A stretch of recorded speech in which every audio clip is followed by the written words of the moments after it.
ನಟ ದರ್ಶನ್ಗೆ 2 ಪುಸ್ತಕ ನೀಡಿದೆ. ಇಂತಹ ಸಂದರ್ಭದಲ್ಲೂ ಎದೆಗುಂದದೆ ಹೇಗೆ ಇರಬಹುದು? ಲೈಫ್ ಜರ್ನಿ ಬಗ್ಗೆ ಫಿಲಾಸಫಿ ಇರುವ ಒಳ್ಳೆಯ ಪ್ರೇರಣೆ ನೀಡುವ ಈ ಪುಸ್ತಕದಿಂದ ಎಂತಹ ಸಂದರ್ಭದಲ್ಲೂ ಪಾಸಿಟಿವ್ ಆಗಿ ಇರಲು ಸಾಧ್ಯ. ಎಲ್ಲರೂ ಜೀವನದಲ್ಲೂ ಅಡೆತಡೆಗಳು ಸಹಜ, ಅದನ್ನು ಮೀರಿ ಹೇಗೆ ಬದುಕಬೇಕು ಎಂಬುದು ಈ ಪುಸ್ತಕದಲ್ಲಿ ಇದೆ. ಹಾಗಾಗಿ ಅಲ್ಕೆಮಿಸ್ಟ್ ಕನ್ನಡ ವರ್ಷನ್ ಪುಸ್ತಕ ನೀಡಿದ್ದೇನೆ. ಮತ್ತೊಂದು ಅರ್ಜುನ್ ಆನೆ ಅರ್ಜುನ ಎಂಬ ಪುಸ್ತಕ ನೀಡಿದೆ. ನಾವೆಲ್ಲ ಹ್ಯೂಮನ್ ಎಮೋಷನ್ಸ್ ಅಂತ ಇರುತ್ತೆ. ನಮಗೆ ಯಾರು ಆತ್ಮೀಯರು ಇರ್ತಾರೆ, ಅಷ್ಟು ಒಲವು ಅವರ ಕಡೆ ತಿರುಗುತ್ತೆ.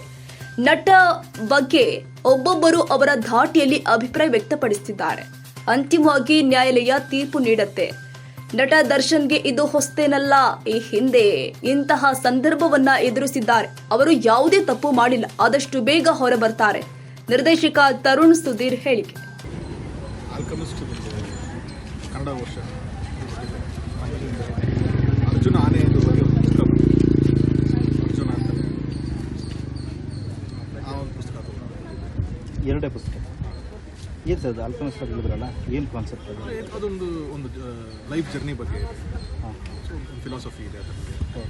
ಏನೋ ಒಳಗಡೆ ಒಂದು ಚಿಕ್ಕ ಮೋಟಿವೇಶನ್ ಆಗುತ್ತೆ ಲೈಫ್ ಬಗ್ಗೆ.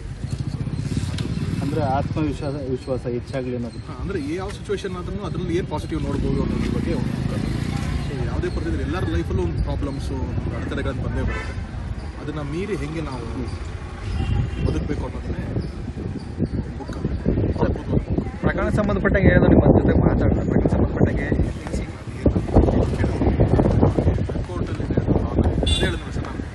ನಾವೆಲ್ಲ ಏನಾಗ್ತೀವಿ, ಹ್ಯೂಮನ್ ಇಮೋಷನ್ಸ್ ಅಂತ ಇರುತ್ತೆ. ನಾವು ಯಾರನ್ನು ತುಂಬ ಇಷ್ಟಪಡ್ತೀವಿ, ನಮ್ಮ ಅಷ್ಟು ಒಲವು ಅವ್ರ ಕಡೆನೇ ತಿರುಗುತ್ತೆ. ಸರಿನೋ ತಪ್ಪು ನಮ್ಮ ಆ ಕಡೆನೇ ವಾಲ್ತಾ ಇರ್ತೀವಿ. ನಾವು ಅದು ಸರಿನೇ ತಪ್ಪು ಅದು ನಾವು ಅನಲೈಸ್ ಮಾಡಲ್ಲ. ಅದಕ್ಕೆ ಅಂತ ನಮ್ಮ ಮೇಲೆ ಲಾ ಇರೋದು, ಅದು ಕರೆಕ್ಟಾಗಿ ನೋಡುತ್ತೆ. ಏನಿದ್ರು ಅದು ಕರೆಕ್ಟಾಗಿ ಡಿಸಿಷನ್ ತಗೊಳ್ಳೋದು. ಸೊ ಅದನ್ನು ಬಿಟ್ಬಿಟ್ಟು ನಾವು ನಮ್ದೇನಿದೆ ಅಷ್ಟೇ ನಾವು.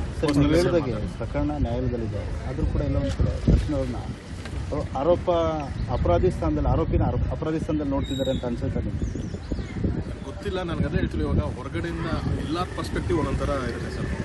ನಾನು ನನ್ನ ಪರ್ಸ್ಪೆಕ್ಟಿವ್ ಮಾತ್ರ ಹೇಳ್ಬೋದು. ನನಗೆ ಏನು ಅನಿಸಿದೆ ಅನ್ನೋದು ಮಾತ್ರ ನಾನು ಹೇಳ್ಬೋದು ಹೊರತು ಇನ್ನು ಹೊರಗಡೆ ಯಾರ್ಯಾರು ಏನೇನು ಯೋಚನೆ ಮಾಡ್ತಾರೆ ಏನು ಅದ್ರ ಬಗ್ಗೆ ನಾನು ಹೇಳೋಕ್ಕಾಗಲ್ಲ. ಒಂದು ದೊಡ್ಡ ವ್ಯಕ್ತಿ ಈ ಥರ ಇದ್ದಾಗ ಪ್ರೊಜೆಕ್ಟ್ ಮಾಡೋರು ಒಂದೊಂದು ಥರ ಪ್ರೊಜೆಕ್ಟ್ ಮಾಡ್ಬೋದು. ಅದ್ರಲ್ಲಿ ಸರಿನೂ ಇರುತ್ತೆ, ತಪ್ಪು ಇರುತ್ತೆ. ಇನ್ಸ್ಟೆಂಟ್ ಅಂತಲ್ಲ, ಅವ್ರು ಹೊರಗಡೆ ಇದ್ದಾಗಲೂ ಕೂಡ ಆ ಥರ 2 ಥರ ಫೇಸ್ ಮಾಡಿದ್ದಾರೆ ಅವರು. ಸೊ ಅದೇನು ಹೊಸದಲ್ಲ ಅವರಿಗೆ. ಬಟ್ ನಾವು ಹೇಳೋದು ಅದೊಂದು ಜೊತೆ ಒಡನಾಟ ಇದ್ದವರಾಗಿ ಅವ್ರು ಏನು ತಪ್ಪು ಮಾಡಿರಲ್ಲ, ಅವ್ರು ಕ್ಲೀನಾಗಿ ಆಚೆ ಬರೋದು ನಮ್ಮ ನಂಬಿಕೆ. Thank you very much. ಇದಿದೆ 5 ಜನ ಪರ್ಮಿಷನ್. ಸೊ ನಾವು 5 ಜನ ನಾನು ತುಂಬ ಆಲ್ಮೋಸ್ಟ್ ಒಂದು 2 ವೀಕ್ಸಿಂದ ಟ್ರೈ ಮಾಡ್ತೀನಿ. ಫಸ್ಟ್ ಫ್ಯಾಮಿಲಿ ಇದೆಲ್ಲ ಆಗಬೇಕಾಗಿತ್ತು. ಅದನ್ನು ಮುಂದೆ ನನಗೆ ಇವತ್ತಿಗೆ ನಿನ್ನೆ ಅಂದ್ಕೊಂಡ್ವಿ. ನಿನ್ನೆ ಕೋರ್ಟ್ ಇತ್ತು, ಇವತ್ತಿಗೊಂದು ಮದುವೆ ಡೇಟ್ ಯಾವುದು? ರೇಟ್ ಸಿಗಲ್ಲ. ಕ್ಷಣ ಕ್ಷಣದ ಸುದ್ದಿಗಾಗಿ news 81 Kannada YouTube channel subscribe ಮಾಡಿ. ಹೊಸ ಸುದ್ದಿಗಳ ನೋಟಿಫಿಕೇಶನ್ಗಾಗಿ ಬೆಲ್ ಐಕಾನ್ ಕ್ಲಿಕ್ ಮಾಡಿ.